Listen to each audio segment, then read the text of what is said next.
The sun was setting over the dry plains of New Mexico, painting the sky with streaks of amber and crimson. Dust hung in the air like a stubborn fog, curling around the scattered tufts of parched grass. Ranger Beckett, a young wildlife rescuer, had been driving for hours, searching for signs of life in a place where death often hid quietly. He wasn't looking for a miracle. Yet, that's exactly what he was about to witness. On the edge of a shallow ravine, Beckett spotted a figure, a massive, dusty bull, with a coat like weathered bronze, his ribs jutting out sharply beneath his skin. The bull had clearly been abandoned. Its eyes were hollow, and its breaths came in shallow, desperate gasps. Ranger Beckett approached cautiously, noting the animal's wary stance. Abandonment wasn't uncommon in these parts, especially for animals deemed unprofitable or too old to care for. But the bull wasn't alone. Nestled beneath a twisted mesquite tree, barely clinging to life, was a tiny mustang foal. Its legs were thin as twigs, its body shivering violently in the cold wind, and its eyes wide with fear and confusion followed the bull's every move. The scene was surreal. The bull, as if sensing the foal's fragility, had lowered his massive head and was nudging the young horse gently, almost tenderly.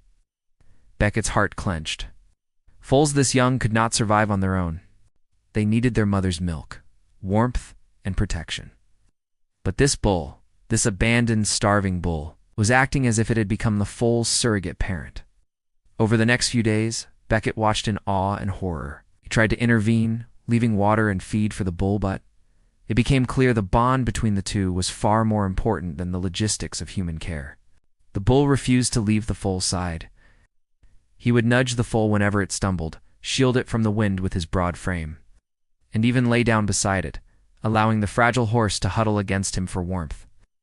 Ranger Beckett named the bull Samson and the foal Ember.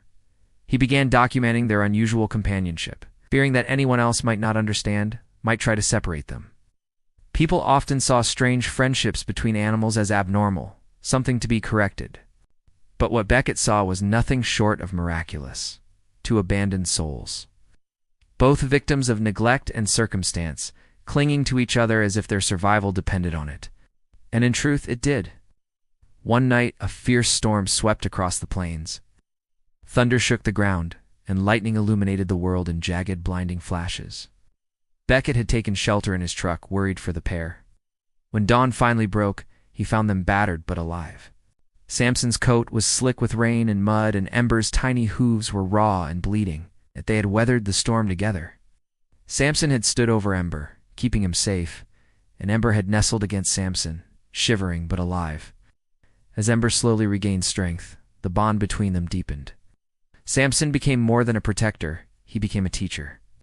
He nudged Ember toward edible grass, demonstrating what was safe and what wasn't.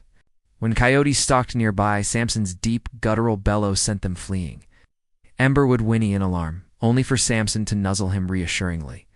The plains were harsh, but together they were learning to survive. The locals started talking. Ranchers, wildlife enthusiasts, and even curious travelers began coming to the edge of the plain, hoping to catch a glimpse of the unusual pair. They told tales of the bull that had become a guardian to a young horse, of a friendship so improbable it seemed almost unreal. Some shook their heads in disbelief, muttering about nature's rules being broken. Yet Beckett knew better. He knew that life often made its own rules, especially when desperation and loneliness were involved. Months passed. Ember grew stronger, his coat glossy and healthy under Samson's watchful eye. He learned to run, to jump, to navigate the plains, always within the bull's protective orbit.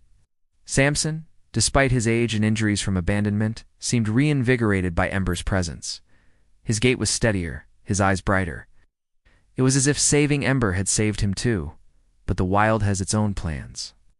One crisp morning, Beckett found the two by a stream. Samson's breath was labored. The bull had been nursing an old wound, one that had never fully healed. Beckett knelt beside him, heart heavy, knowing that their time together was limited. Samson looked at Ember, then at Beckett, as if trying to communicate everything without words. Ember, sensing the change, nuzzled Samson's massive head, whinnying softly. Beckett whispered, stroking Samson's coarse fur, "Oh, and he's been yours." As the sun rose, bathing the plain in golden light, Samson lay down beside Ember one last time. He nudged the foal gently, ensuring he was comfortable, then closed his eyes. Beckett watched silently as life slowly left the bull, leaving behind a profound silence. Ember whinnied again and again, but Samson did not rise. The plains felt emptier, colder, somehow crueler. Ember stayed by Samson's side for hours. He refused to leave, refusing to eat, refusing to drink. Ranger Beckett feared for the young mustang's life, but he understood Ember was grieving, learning the raw lesson of loss for the first time. Over the next days, Beckett coaxed Ember gently, staying nearby as the foal slowly began to accept the world without Samson's towering presence. Eventually, Ember grew into a young stallion, strong and confident, yet always with a hint of melancholy in his gaze.